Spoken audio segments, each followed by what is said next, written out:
Hi everyone, I'm back.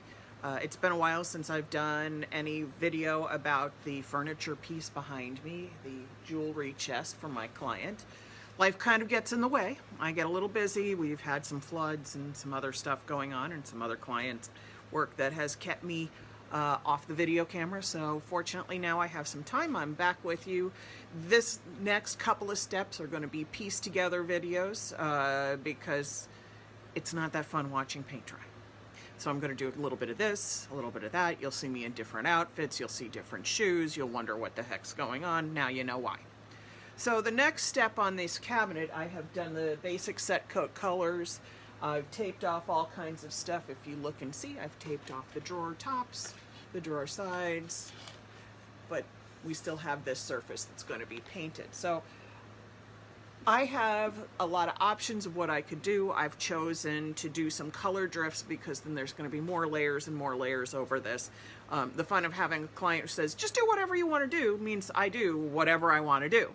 So the next step is, you've seen I custom mixed this color. Well, we're now back to the original colors, blending them in one at a time, or I should say wet blending them together, but not using them in the custom mix. So the colors I'm using are Set Coat Metallic Ruby. Sorry, I couldn't remember the color. Set Coat Metallic Ruby,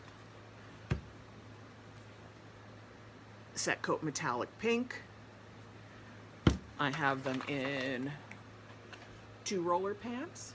And the other tool I'm using is the infamous Neon Leon, or Leon Neon, don't ask me which, I can never remember. Martin Hirsch at Decorative Finishes Studio will, I'm sure, once this posted, tell me which it is. So I've done one door so you can see what the finished look is going to be. Hang on, because I'm ever so graceful moving this camera around. So here we go. Here's what I'm going for, is color drifts. And all the doors and drawers are going to look like this because there's going to be more layers and more layers over it. So now I have to move things around so that I can do another door. So if you give me just a moment, and this is going to be so terribly exciting to watch me move furniture. I'll probably edit this out because I'm starting to figure out how to do that.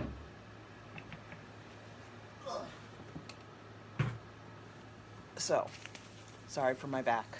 I'm sure that was terribly graceful. So I'm moving this over. I'm going to put it down in front of me, aim it at the door so you can see what I'm doing. As you can see, I'm sitting simply because it's the easiest way for me to get a good camera angle. I know it's not the most flattering view of me. I look a little like a toad. So I'm going to take some of the ruby, and really all I'm going to do is kind of randomly smush it on here with the whiz roller. And then I've got the metallic pink, kind of a ballet pink, what I used to think of as a ballet pink from like nail polish colors. And I'm going to take that color, smoosh it in,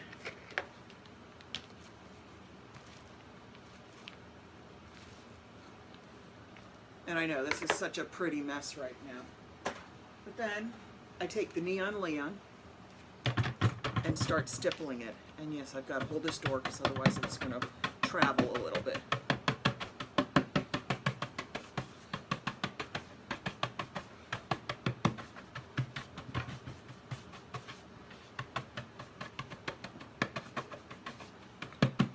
And I'm working it while it's wet. I'm kind of erasing all those harsh lines and blending the colors so they're a little softer, but I have nice high contrast between the light and the dark because as I build layers over it, that's going to show. And if you look from the angle that this is filming, it looks pretty stripy. So I'm going to move the camera so that you can actually see it's actually much softer than it looks from the way you're catching it with the glare on the light.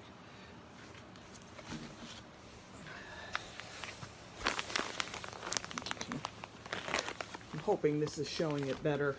Sometimes metallics can look really stripy with the way the light reflects, but it's actually fairly soft.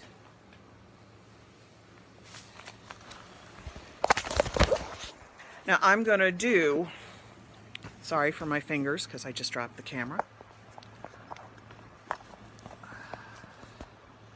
Now I'm going to do all the drawer fronts the same way. I'm going to do the sides that you can see right here the same way. And there's actually that little bar, which I don't think, there you go. The crossbar across the top I'm going to do the same way too, but I'm going to have to wait until everything else is dry to remove the tape. So that's my next step. So our next step now, after having done the two-tone wet on wet application of paint to all the drawers, to the sides, and to the side components that are detached from the jewelry case, is to apply a stencil. Now as you can see, I've put the drawers in and they are in proper order because jewelry boxes have special setups for rings, then bracelets, and necklaces, and then whatever compartments. We're going to put a stencil on this. A stencil is just one of several layers of pattern that I'm applying.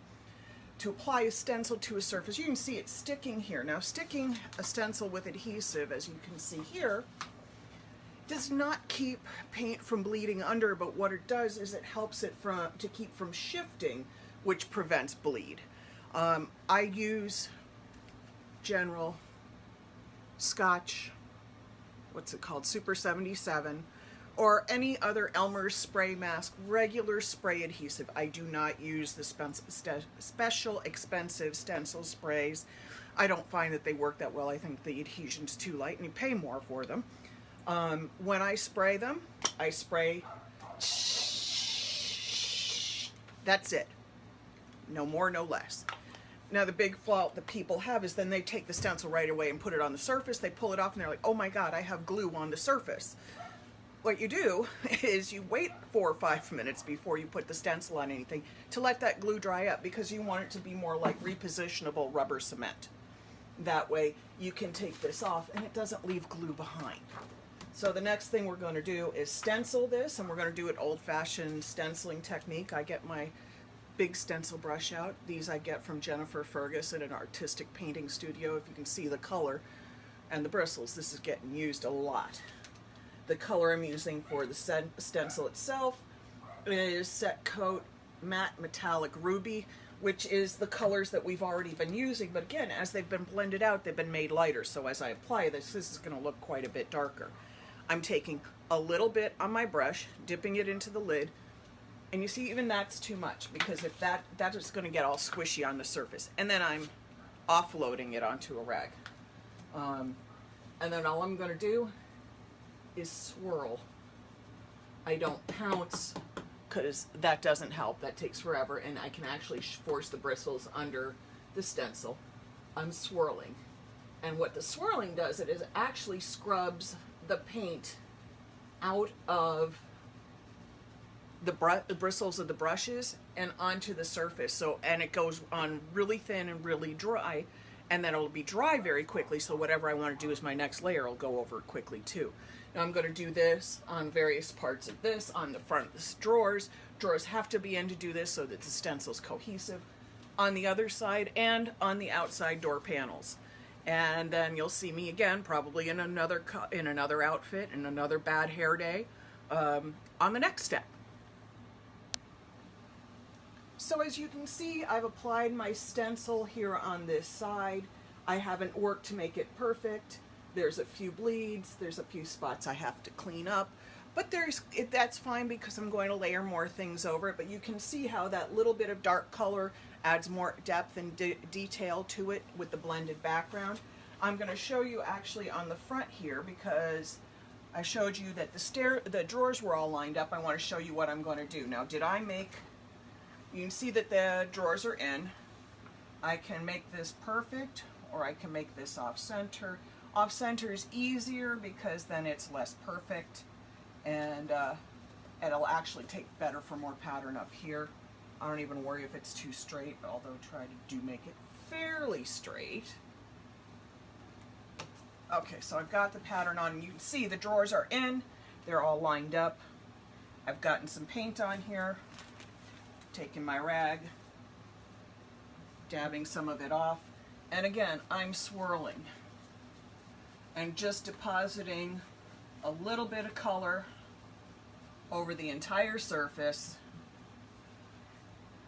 I think I'm going to show you the whole pattern so you can see what it looks like when I take this off. And you can see I paint both hands. I'm predominantly left-handed, but working forced me to, in strange places and in strange corners of people's homes, forced me to be able to do a lot of stuff somewhat ambidextrously. And this isn't fine detail work, so it doesn't matter if I'm left-handed or right-handed. I'm not being forced to paint like a straight fine line. And then I'll come back and dip a little more paint, offload it on my rag, come back in, swirl to complete more of the pattern. And I love the fact that this little pattern has little birds right in here, so that's just charming to me. Part of the reason I picked it, there was a little bit of whimsy having those birds in there. And as you can see, what I have taped off here are the registration marks, so that if I was doing this as an all-over whole wall pattern, I'd need these registration marks to help me move the stencil and reposition it so it lined up perfectly. But since that is not how I'm using it, I actually tape them off so I don't accidentally paint over them and paint registration marks as part of a pattern that I don't, excuse me, don't want to have showing. Let me check my pattern. Yep, I'm good. You see, take it off, and there's the pattern there.